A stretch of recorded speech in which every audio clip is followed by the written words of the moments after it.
Hello and welcome. आप देख रहे हैं बॉलीवुड बफ और मैं हूं आपके साथ शाम कात्यायन।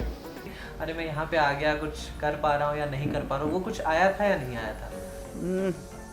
वो एक्टर ही क्या जिसके जीवन में संघर्ष ना हो। वो एक्टर ही क्या जिसके जीवन में संघर्ष ना हो। कुछ ऐसा कहना था एक्टर और यूट्यूबर राहुल वोरा का, जो अब हमारे बीच नहीं रहे। देश भर में कोरोना महामारी की दूसरी लहर से हालात बेकाबू होते जा रहे हैं। स्थिति ये हो चुकी है कि लोगों को इलाज भी नहीं मिल रहा है। ऐसे में क्या खास और क्या आम, सभी को दिक्कतों का सामना करना पड़ रहा है। एंटरटेनमेंट इंडस्ट्री पर भी इसका काफी गहरा असर देखने को मिल रहा है। कई सितारे इस खतरनाक बीमारी के चलते अपनी जान से हाथ गवा बैठे हैं। वहीं अभिनेता यूट्यूबर राहुल वोरा का भी इस वायरस के चलते निधन हो गया है। इस बात की जानकारी थिएटर निर्देशक अरविंद गौड़ ने दी है। राहुल वोरा ने फेसबुक पोस्ट के जरिए कोरोना वायरस से संक्रमित पाए जाने की खबर दी थी, जिसके बाद उन्हें राजीव गांधी सुपर स्पेशलिस्ट अस्पताल ताहिरपुर में भर्ती कराया गया था और शनिवार शाम को द्वारका के आयुष्मान हॉस्पिटल में ले जाया गया था। लेकिन बेहतर इलाज न मिलने की वजह से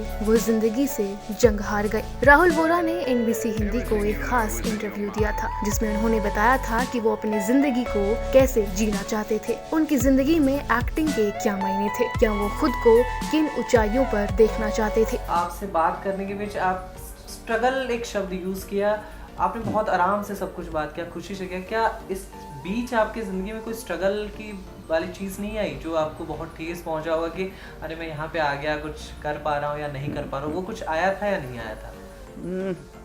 वो एक्टर ही क्या जिसके जीवन में संघर्ष ना हो। हाँ, वो तो है। राहुल वोरा संघर्ष से पीछे हटने वालों में से नहीं थे। उनका मानना था कि वो एक्टर ही क्या जिसने संघर्ष ना किया हो। राहुल ने हमें बताया था कि वो कैसे एक्टिंग की दुनिया से यूट्यूब की दुनिया में उन्होंने कदम रखा और वो कैसे इतने लोगों के चहीते बन गए। तो एक्टिंग, यूट्यूब, थोड़ा कंफ्यूजन हो रही है, तो आप इसके बारे में क्या, मतलब यूट्यूब में कैसे आया? जैसे मैंने बताया कि मैं दिल्ली में थिएटर किया करता था, फिर मैं मुंबई गया, वहाँ पर मैंने कुछ काम किए, कुछ शोज़ किए। लेकिन वो एक भूख थी मेरी कि मुझे कुछ अलग करना था, कुछ हटके करना था, जो मुझे मिल नहीं रहा था वहाँ पर, और वेट करने का कोई मतलब था नहीं। तो मुझे लगा कि यूट्यूब एक अच्छा प्लेटफॉर्म है और ऑफ कोर्स जैसा मैंने 2 साल पहले सोचा था कि ये फ्यूचर होगा एंटरटेनमेंट वर्ल्ड का, जो कि बिल्कुल सही अभी तक दिख रहा है। तो मैंने कहा ठीक है, यहाँ पर हमें ट्राई करना चाहिए। और उस वक्त 2 साल पहले मैंने शुरुआत की और अब मुझे ये लगता है कि हाँ, जो कदम मैंने उस वक्त उठाया था वो एकदम सही है। राहुल वोरा अपने यूट्यूब चैनल के लिए मल्टीटास्किंग का काम करते थे। वो स्क्रीन प्ले भी खुद ही लिखते थे, डायरेक्ट भी करते थे और कैमरा भी खुद ही संभालते थे। राहुल वोरा को नए लोगों से मिलना और उनसे इंस्पायर होकर शो लिखना बेहद पसंद था, क्योंकि हमारी फैमिली हमारे हित के लिए सोचती है। वो कभी नहीं चाहेगी कि हमारा बच्चा कल के दिन भूखा मरे। राहुल वोरा को अपने एक्टिंग करियर से बेहद उम्मीदें थी। उन्होंने बताया था कि वो खुद को एज अ फिल्म मेकर देखना चाहते थे और साथ ही उन्होंने अपने निजी जिंदगी से जुड़ी कुछ बातें हमें बताई थी। आपके जो स्क्रीन प्ले आइडियाज़ कहाँ से आते थे आपको? आप सोसाइटी से लेते थे या कैसे आइडियाज़ कैसे लेते? कि कुछ दिन पहले पॉल्यूशन में भी आपने एक कॉमेडी किया था, दिवाली के ऊपर भी किया था। आप कॉमेडी और इमोशन में खेलते हैं, मैंने देखा है, तो इसका क्या राज है? एज एन एक्टर हमें एक ही चीज़ सिखाई जाती है कि आपको सोसाइटी को ऑब्जर्व करना, कि आपके समाज में आपके अगल बगल चल क्या रहा है, आपकी खुद की ज़िंदगी में क्या चल रहा है, आपके दोस्तों की ज़िंदगी में क्या चल रहा है। वो ये सारे आइडियाज़ वहीं से आते हैं, कुछ दोस्तों से, कुछ मेरी सोसाइटी से।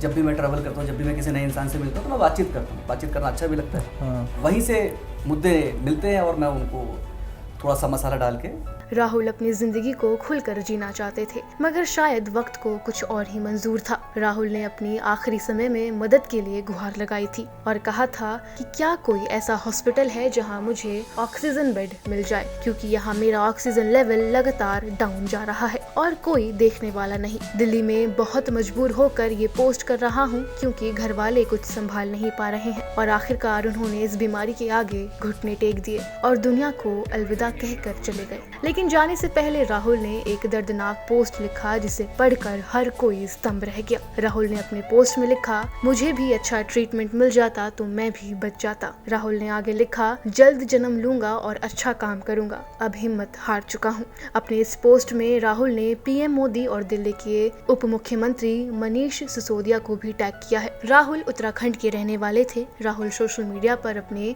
मोटिवेशनल वीडियोस को लेकर खूब चर्चा में रहते थे। इसके अलावा वो नेटफ्लिक्स ओरिजिनल फिल्म अनफ्रीडम में नजर आए थे। राहुल भले ही आज हमारे बीच नहीं रहे, मगर अपने काम और अपनी शानदार एक्टिंग के जरिए लोगों के दिलों में हमेशा जिंदा रहेंगे। फिलहाल के लिए बस इतना ही। बॉलीवुड से जुड़ी हर छोटी बड़ी खबरों के लिए देखते रहिए NBC हिंदी। खबरों को लाइक, शेयर और चैनल को सब्सक्राइब करना ना भूलें।